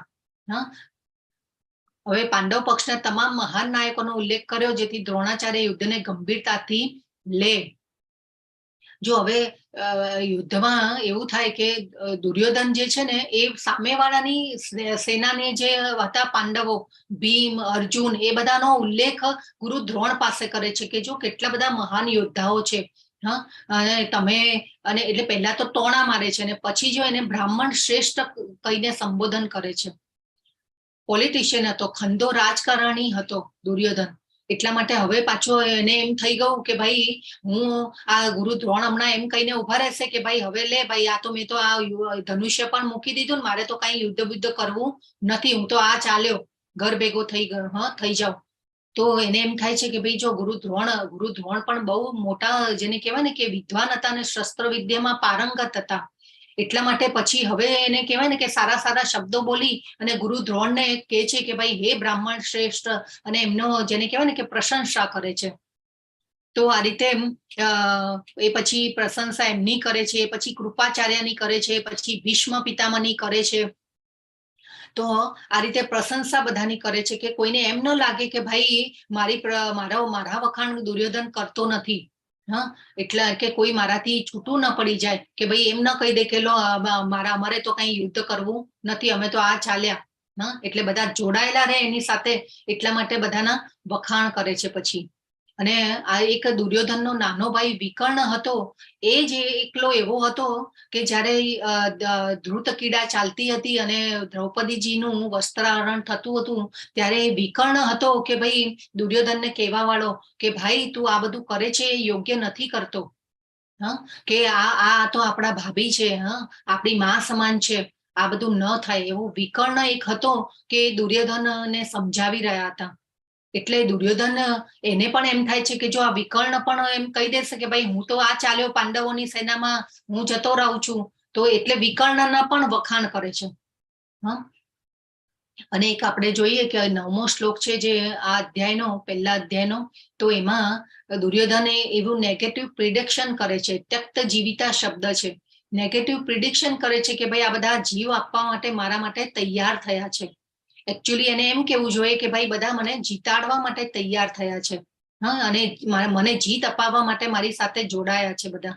પરંતુ એ કે છે કે ભાઈ નહીં, આ મારા કરતા પોતાનો જીવ આપવા તૈયાર છે. એટલે પહેલેથી જ નેગેટિવિટી બતાવી રહ્યો છે દુર્યોધન. હા, એટલા માટે દુર્યોધન જે છે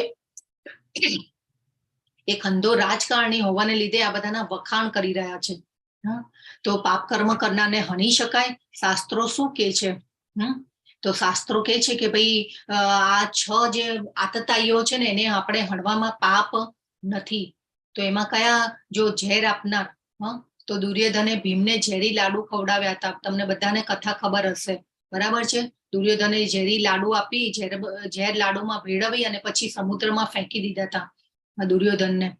ભાગવતમમાં આની પણ કથા છે, મહાભારતમાં પણ છે. પછી આગ લગાડનાર, તો દુર્યોધને કેટલા બધા પાંડવોને લાખનું ઘર બંધાવી અને પછી કુંતી માતાની સહિત આ બધા કાવતરાઓ રચેલા હતા. અને એમાં પાછું ધૃતરાષ્ટ્ર આ બધું જાણતા હોવા છતાં પણ ધૃતરાષ્ટ્રે, જેને કહેવાય ને કે રોક્યા નથી કોઈને. તો જો કેવી નીતિ જુઓ.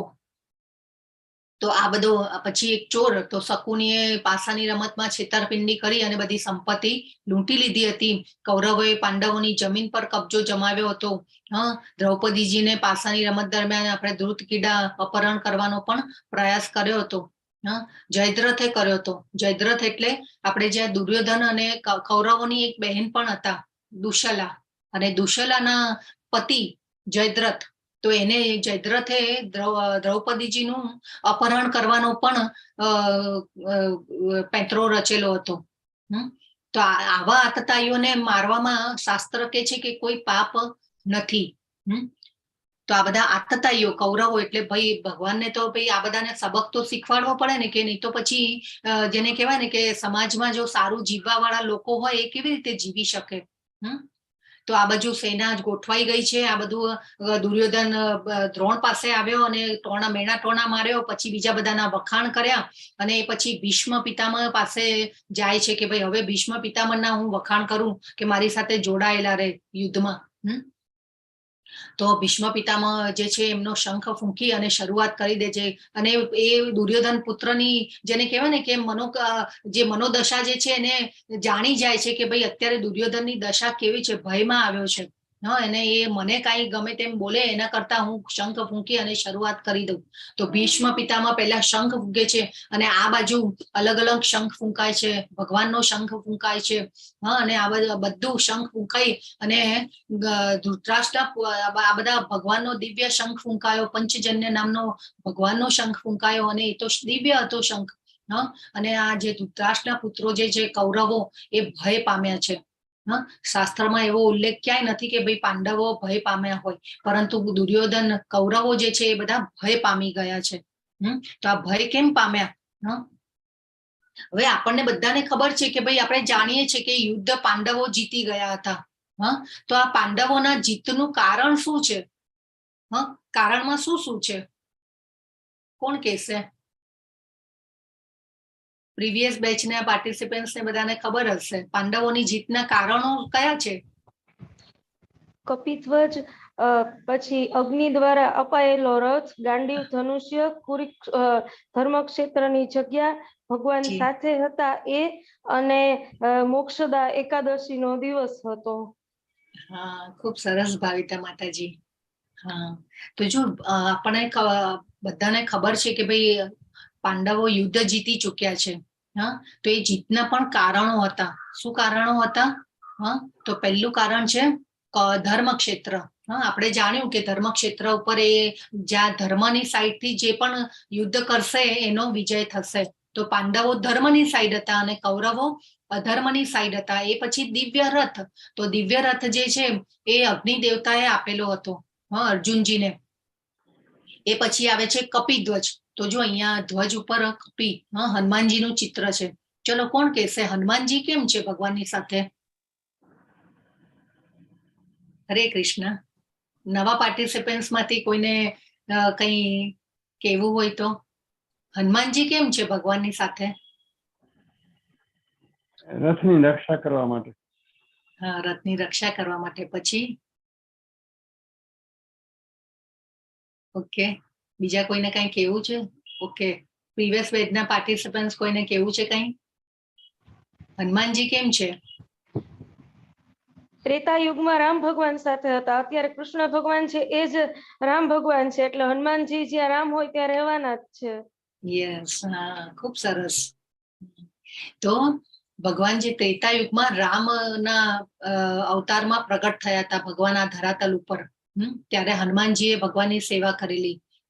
અને આ દ્વાપર યુગમાં ભગવાન કૃષ્ણની સાથે પણ હનુમાનજી હંમેશા હોય છે, અને રક્ષા કરવા માટે, અર્જુનજીની રક્ષા કરવા માટે, અને ભગવાનની સાથે હંમેશા હનુમાનજી હોય છે. અને એક ભીમની સાથેની પણ કથા જોડાયેલી છે, એ આજે આપણે નહીં લઈએ, એ આપણે ક્યારેક નાનો અધ્યાય હશે ત્યારે આપણે લઈશું કથા. એ પછી આવે છે શંખનાદ. તો હવે ભગવાનનો શંખ જે છે એ તો દિવ્ય છે, કેમ કે ભગવાન દિવ્ય છે ને ભગવાન આધ્યાત્મિક છે, એટલા માટે ભગવાનનો શંખ પણ એવો ફૂંકાયો કે એના અવાજથી કૌરવો ભય પામ્યા છે, કેમ કે એ દિવ્ય શંખ છે.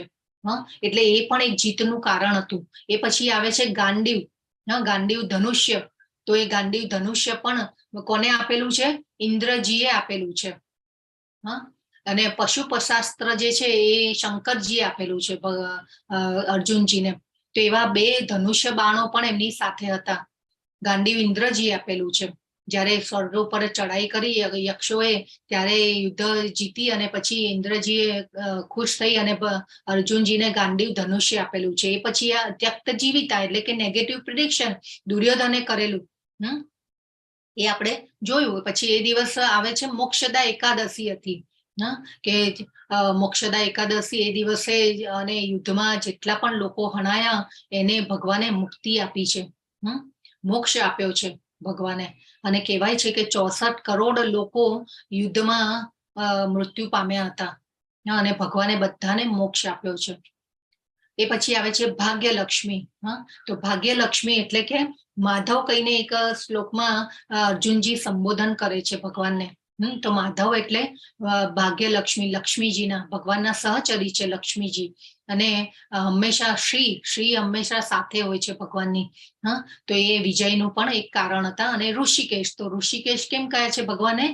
હરે કૃષ્ણ. ઋષિકેશ કેમ કયા છે ભગવાનને?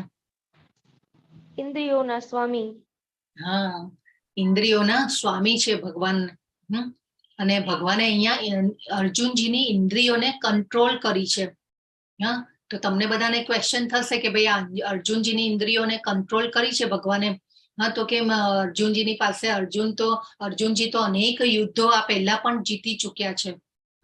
પરંતુ અહીંયા ભગવાને અર્જુનજીને યોગ માયામાં નાખ્યા છે, કે ભગવાન ભગવદ્ ગીતાનું જ્ઞાન આપી શકે. એ આપણે આગળ જતા અધ્યાયમાં ચર્ચા કરીશું. તો અહીંયા અર્જુનજીની ઇન્દ્રિયોને કંટ્રોલ કરી છે, કેમ કે ભગવાન ઇન્દ્રિયોના સ્વામી છે. એવી રીતે ભગવાન આપણી ઇન્દ્રિયોને પણ કંટ્રોલ કરે છે. આપણે ડે બાય ડે આ બધી ચર્ચાઓ કરીશું. આગળ જતા ધીરે ધીરે બધી ક્લેરિટી આવતી જશે. તો આ યુદ્ધમાં હવે ભગવાને તો યુદ્ધમાં જ્યારે વચ્ચે લઈ જવાનું કહ્યું, અર્જુનજીએ ઓર્ડર કર્યો ભગવાનને.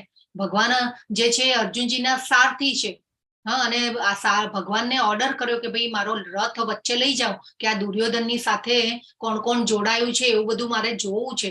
એની શક્તિનો પરિચય કરવો છે કે ભાઈ કોણ કોણ જોડાયા છે. હવે ભગવાન જે રથ વચ્ચે લઈ આવે છે ને, ત્યારે ભગવાન શું કરે છે? ભીષ્મ પિતામહ અને ગુરુ દ્રોણની સામે જઈ અને ઉભો રાખે છે રથને, કે જોઈ શકે અર્જુનજી. એટલે અર્જુનજી જે છે એ જુએ છે કે ભાઈ આ તો મારા દાદા હતા, આ તો મારા ગુરુ દ્રોણ, અને એમની પાસેથી મેં આ વિદ્યા લીધી. હું નાનો મોટો થયો મારા દાદા, અને હું નાનો હતો ત્યારે મારા દાદાની ખોળામાં હું રમીને મોટો થયો છું.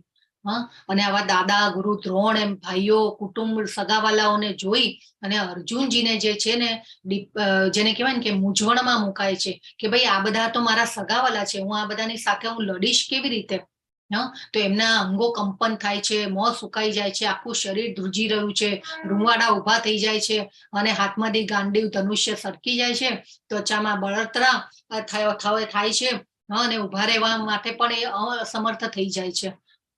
કેમ કે મન ચંચળ છે અને મન જે ચંચળ છે એના લીધે અર્જુનજી આ બધા સગાવાલાઓને જોઈ અને ભગવાને ના પાડે છે કે ભાઈ મારે તો યુદ્ધ લડવું નથી. હું છે ને હું સંન્યાસ લઈ લઉં છું અને જંગલમાં જઈ અને તપ કરીશ, હું ભિક્ષા માંગીને ખાઈ લઈશ, અને હું મારું ગુજરાન ચલાવી લઈશ, તપ કરીશ, પણ મારે આ યુદ્ધ લડવું નથી. તો યુદ્ધ ન લડવા માટેના અર્જુનજી ભગવાનને કારણો આપે છે. તો આ 5 કારણો છે: કરુણા, કોઈ આનંદ નથી, પાપ, કૌટુંબિક પરંપરાઓ અને અનિર્ણયતા. તો હવે આને આપણે કરુણાને જોઈએ. તો ભગવાન કે છે, અર્જુને કહ્યું, મારા પ્રિય કૃષ્ણ, મારા મિત્રો અને સંબંધીઓને મારી સામે આવી લડાયક ભાવનામાં હાજર જોઈને મને લાગે છે કે મારા શરીરના અંગો કંપી રહ્યા છે અને મારું મોં સુકાઈ રહ્યું છે. એમને કરુણા આવે છે. જો કરુણા કેમ આવી? કેમ કે મહાવિનાશ થવાનો છે. મહાવિનાશ તો જો આપણે જોયું ને કે 64 કરોડ લોકો હણાયા, અને આટલો વિનાશ, અને સામેની સેનાનો તો થવાનો છે, પણ અર્જુનજીની સેનાનો પણ થવાનો છે. અને મનુષ્યો તો હણાશે જ, પરંતુ જે હાથી ઘોડાઓ જે યુદ્ધમાં આવ્યા હતા એ બધા પણ પશુઓ પણ હણાયા હતા. તો આ મહાવિનાશ થવાનો છે. એટલે અર્જુનજીને એમ થાય છે કે આટલા મૃત્યુ થશે. એટલે એમને જરા થોડો દયા ભાવ આવે છે, કરુણા આવે છે, અને ભગવાનને લડવાની ના પાડે છે. અને એમનું મોં સુકાઈ રહ્યું છે. હવે કોઈ આનંદ નથી એનો. જો આ શ્લોકોમાં આપણે એક એક શ્લોક જે છે ને એના પાછળનો એક આ ભાવાર્થ છે, તો આપણે એને સમજી રહ્યા છીએ. કોઈ પણ ભગવદ્ ગીતામાં તમને આ રીતે જણાવવામાં આવશે નહીં. આપણે અહીંયા આ રીતે જોઈ રહ્યા છીએ. તો આ યુદ્ધમાં મારા પોતાના જ સગાઓને મારવાથી કોઈ કલ્યાણ કેવી રીતે પ્રાપ્ત થઈ શકે એ હું જોઈ શકતો નથી. જો સગાવાલાઓને જોઈ અને પછી અર્જુનજીને એમ થાય છે કે જો હું કદાચ યુદ્ધ જીતી જઈશ અને મને રાજ્યનું સુખ પણ મળશે, મને આ સમ્રાટપણું યુધિષ્ઠિરજીને ભગવાન આપવાના હતા, તો એ સમ્રાટપણું પણ સગાવાલાઓ વગર હું કેવી રીતે આનંદ કરી શકીશ? મારા ભાઈ ભાંડુઓ જ નહીં હોય, મારા દાદા ગુરુ નહીં હોય, તો હું આનંદ કેવી રીતે કરી શકીશ? આપણે અત્યારે પણ જોઈએ છીએ તો આપણને પણ કોઈ જેને કહેવાય ને કે આપણા ફેમિલી વાળા હોય, આપણા મિત્રો હોય, પડોશીઓ હોય, સગા હોય, અને આપણે એમને બોલાવીએ, કંઈ આપણે સારું કાર્ય કરીએ, ભગવાનનું કાર્ય કરીએ કે કંઈ હોય, તો આપણે સગા વાળાઓને બોલાવીએ, આપણા મિત્રોને બોલાવીએ, પછી એ બધા આપણને એપ્રિશિએટ કરે અને આપણને આનંદ આપણે એકલા ન કરી શકીએ. આપણે આનંદ કરવા માટે આપણા સગાવાલા જોઈએ, મિત્રો જોઈએ. તો એવી જ રીતે અહીંયા પણ અર્જુનજી કહે છે કે ભાઈ આ બધા કોઈ હશે નહીં તો હું આનંદ કેવી રીતે કરી શકીશ? હવે પાપ વિશે અર્જુનજી ભગવાનને પાપનો કારણ આપે છે કે ભાઈ આવા આક્રમણખોરોને મારી નાખીએ તો પાપ આપણા પર કાબુ મેળવશે.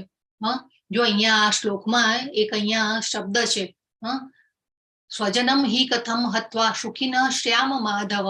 માધવ કહીને સંબોધન કરે છે અને ભગવાનને કહે છે કે ભાઈ તમે તો સાક્ષાત લક્ષ્મીજી તમારા સહચરી છે. અને લક્ષ્મી આપણે શ્રી એટલે કે સૌભાગ્ય. અને તમે તો મારા માટે દુર્ભાગ્યનો રસ્તો મને બતાવી રહ્યા છો. દુર્ભાગ્ય એટલે કે ભાઈ આ બધા માણસો હણાશે, મને આ બધો માણસો હણાવાથી મૃત્યુ પામશે તો મને પાપ લાગશે, અને પાપ લાગશે તો મારા માટે નરકનો રસ્તો ખુલી જશે. એવું ભગવાનને કહી રહ્યા છે. તેથી ધૃતરાષ્ટ્રના પુત્રો અને અમારા મિત્રોને મારવા આપણા માટે યોગ્ય નથી. આપણે શું મેળવવું જોઈએ? હે કૃષ્ણ, ભાગ્યની દેવીના પતિ, અને આપણે આપણા પોતાના સગાઓને મારીને કેવી રીતે ખુશ થઈ શકીએ? જો કેવી દલીલો કરે છે ભગવાન સામે, પણ દલીલો પણ કેવી કરે છે, ધર્મની સાઈડ વાળી દલીલો કરે છે. અને જયારે દુર્યોધન જે છે ખંડી રાજકારણી, કેવું બધું ગુરુ દ્રોણનો આદર કરતો નથી અને ગુરુ દ્રોણને મેણા ટોણા મારે છે.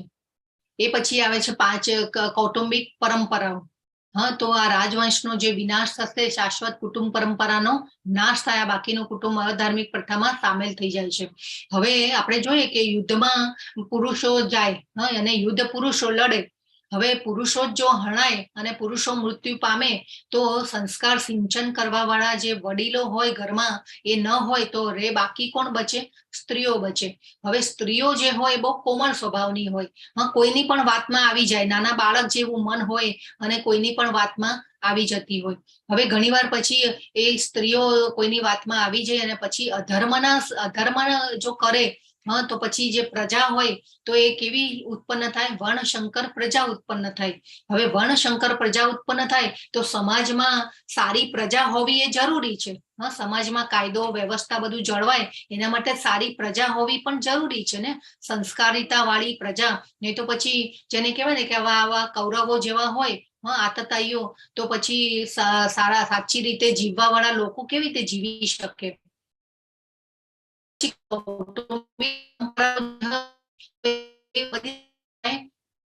સંસ્કાર વાળા વડીલો જ ન રહે તો પછી કેવી રીતે? એટલે વાંચીએ માટે જો કેટલો દીર્ઘદ્રષ્ટા વિચાર કરે છે અર્જુનજી, હા, કેટલો લાંબો વિચાર કરે છે. તો આ રીતે અર્જુનજી જે છે ભગવાનના કારણો આપે છે ન લડવાના. તો પછી હવે અનિર્ણાયકતા, હા, અર્જુનજી કહે છે ભગવાનને કે ન તો આપણે જાણીએ છીએ કયું સારું છે, તેમને જીતવું કે તેમના દ્વારા જીતાઈ જવું. હા, જેમને જો આપણે મારી નાખીએ તો આપણે જીવવાની પરવા ન કરવી જોઈએ. હવે આ યુદ્ધ ભૂમિ પર આપણી સામે ઉભા છે તો એમને અનિશ્ચિતતા લાગે છે કે ભાઈ યુદ્ધ લડવું જોઈએ કે ન લડવું જોઈએ, શું કરવું જોઈએ. જો આપણે પણ આપણા જીવનમાં એવા ઘણા પ્રશ્નો આવે પણ ત્યારે આપણને પણ એમ થાય કે કયા રસ્તે જવું. હા, રાઈટ જતો હોય, લેફ્ટ જતો હોય, વચ્ચેથી પસાર થતો હોય, આપણને ખબર ન પડે કે આપણે કયા રસ્તે જવું જોઈએ. તો અનિશ્ચિતતા લાગે છે અને આ યુદ્ધના કારણો આપે છે. તો કારણો કયા કયા હતા? કોઈને નોટ ડાઉન કરવા હોય તો કરી રાખજો, થોડી નોટ પણ બનાવવી જોઈએ. હા, આપણે તો આપણને શું કે આ જ્ઞાન આપણે જેમ જેમ અંદર ઉતારતા જઈએ આપણા જીવન પ્રેક્ટિકલ વ્યવહારમાં આપણે ઉતારવાનું છે આ જીવન. હા, તો ભગવદ ગીતા જે છે ને આપણી લાઈફ મેન્યુઅલ છે. તો આ કારણો આપે છે અર્જુનજી. હા, તો આ કારણો આપી અને યુદ્ધ લડવાની ના પાડે છે.